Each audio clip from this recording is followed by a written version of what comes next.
Good morning and welcome to Lucky 5 Farms here in Central Texas. I'm Luke. Got a few small projects going on today. We've been traveling for a couple of weeks just with family stuff going on, different things going on, the holiday, Memorial Day holiday and stuff. So I've got some catching up to do. I'm going to clean out the goat barn. Got to put the new pelletized bedding in there. I'm going to work a little bit on electric fencing and just some basic upkeep. And like take you along on the journey. So this will be a shorter video, just show you how we take care of the goat barn and what we do, and then what we're going to do for electric fencing and get the pigs out. So come along with me. Let's roll.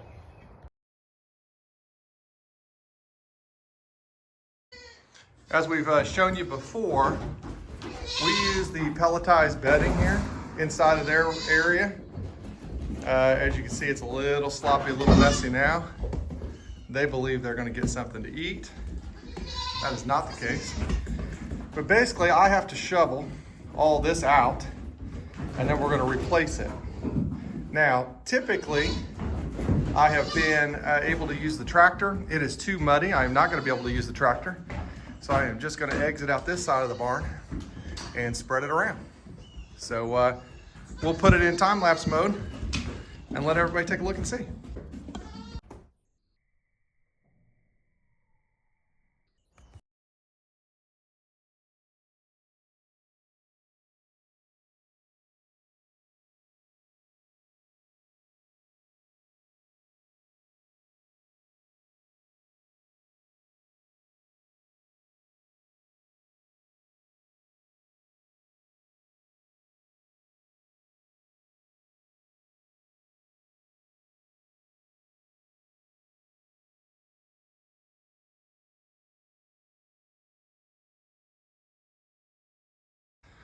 So as you can see, you get the point.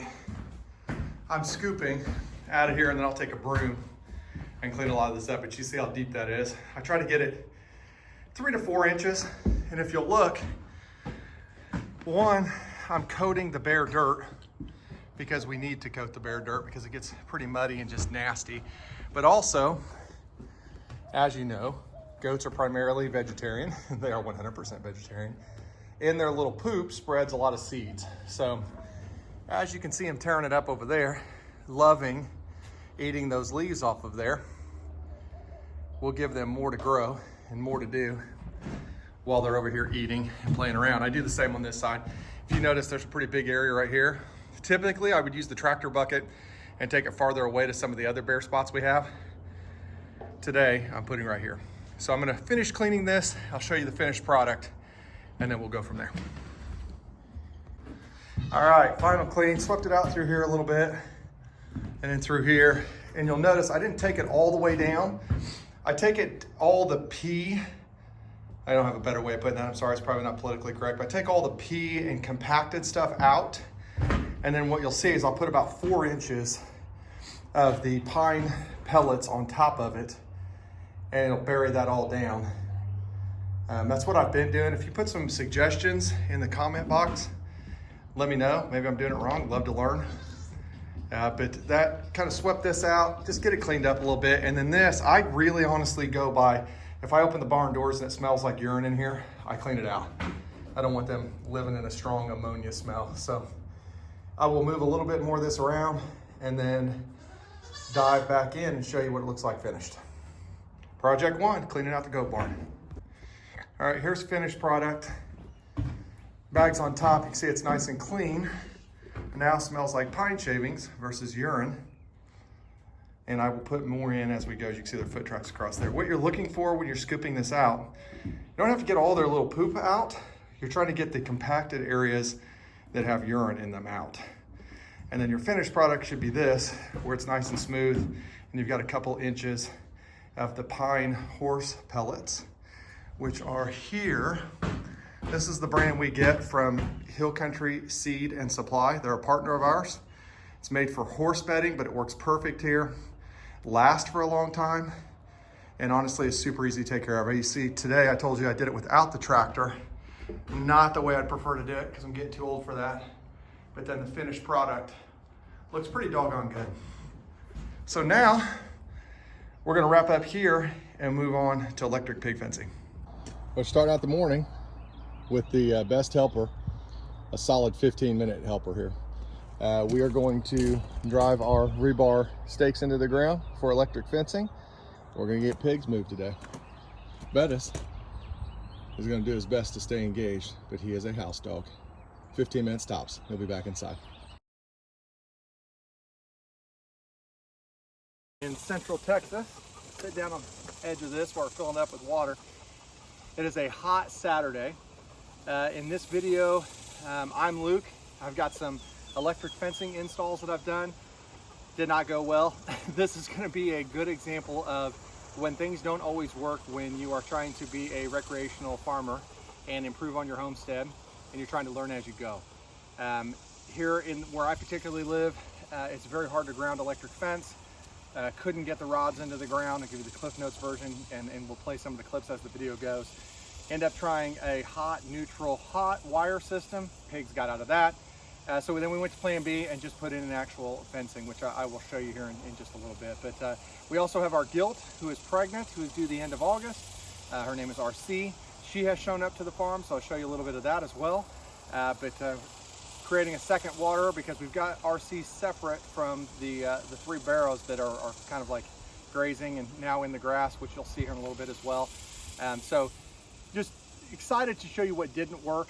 This is kind of a hodgepodge video, but I think it represents what anyone who is trying to do this after their regular day job and trying to improve upon their homestead, these are the things you run into. So really happy. We will have piglets by the end of August. That makes us excited.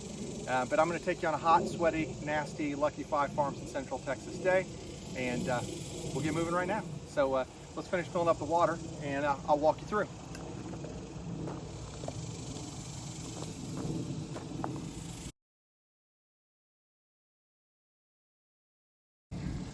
So if you remember here, this is the water barrel system that we use. We use the hog waterers.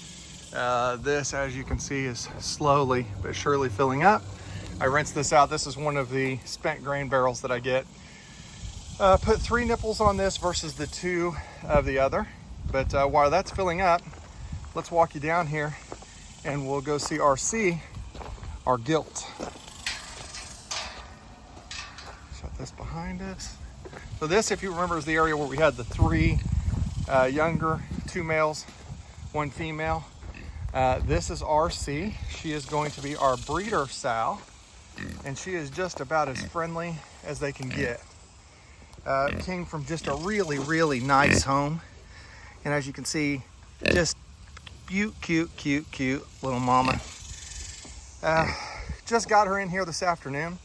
So she's getting accustomed, getting used to her little area. Got her some grain, got her some alfalfa, and letting her use the water, kind of dig a little hole. The transport, as you can see, she's very pregnant. So she is slow and steady, gonna make herself at home here. And honestly, look how cute that girl is. Just a really good disposition. Prickly Pear Pigs is who we partnered with. When she was young, we purchased her. We bred her with a sow named Boris, who has really good genetics for an Idaho pasture pig. She also has good genetics for an Idaho pasture pig. So we're hoping to get a good litter. And as you can see, we got a wagging tail. And we got a mama who has cooled down just a little bit in this Central Texas heat. So let's go over here and check on the water. I think we're about ready to put the water in, but let's check on the water and then show you the new fencing. All right, I did not record pounding these pieces of rebar in. I figured y'all can figure that out. Simple piece of rebar. I did put 1 T-post in. This is where our fence charger is going to sit. I will walk you down the line. A lot of the videos I watched, people on average get about 6 paces in between each piece of rebar that you've driven in. Here's this one. Now, to get them over here, I'm gonna use a couple of hog panels that are about 16 feet long to kind of bridge this gap here and open this up. So I will also show you that, but we will run them across. And then basically what I did, they're gonna be a little hard to see, but like this piece of rebar here, it's the corner here. I shoot to that one.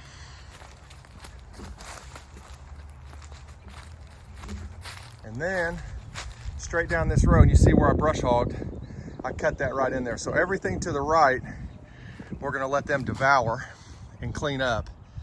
And I also think it's a small enough area. What I don't wanna do, we've already had one get over here in the creek. They like the creek. So we're gonna avoid that.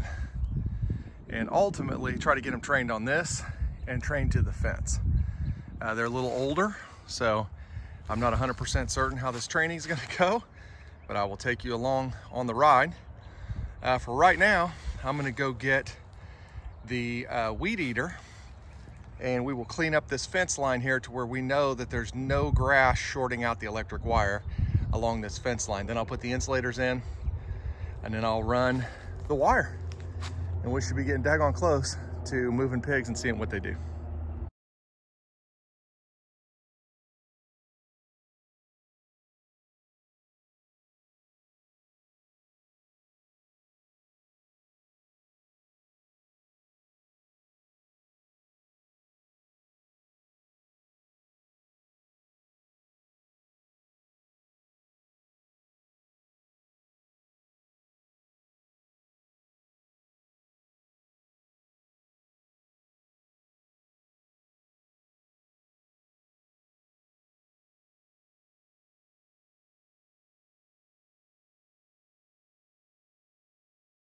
Okay, so as you can see, what started out to be electric fence, that T-post to be exact, is now the same fence as we put on pasture 1 where the goats are. And it's just, I don't have time to hope that my electric fence is working. And this is 100% the only way I know that I can guarantee, I'll put the lid on the water here, that I can guarantee that it is going to work. Come on, Bettis. So I had my buddy Isaiah Martinez put this fence in, and as you can see, it goes down this way, but I've got over, I think it's right at 2 acres fenced in now, that we essentially, here was the electric line, went right down through here. This is now all of this to where they can go to town eating, and as you'll see, they have found themselves a place to hide out, deep down and low. They're out of the heat and way in there. I don't even know if you can see a wimpy down in there. The dude is down in there, just loving life. So they're here. I'm hoping they will find their water. I might have to teach them that a little bit more. But this area now, you can see that is all fenced in, is a pretty big area. So it goes along the creek line and all the way over to this side, but much better than what I had cut out for the electric fencing. As you can see, as we walk along here, this is what I originally had cleared, and you've seen in the videos here of what I'd originally cleared for that electric fencing. So here's what I'm going to do now. This fence has to be finished. There's one more edge to stretch. But essentially you can see it cuts across here. I am gonna clear all of this with the tractor and just make this a nice clear area. And we have a man gate up here, 4-foot gate that just then takes it the rest of the way back.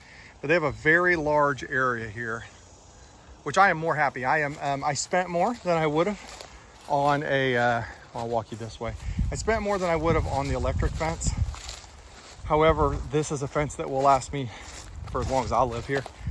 And as you can see, we have to still stretch along here and put the barbed wire in. I love this little makeshift lock that we have in place here. Let me bend that out. There we go. The old double catch. Come on, Bess.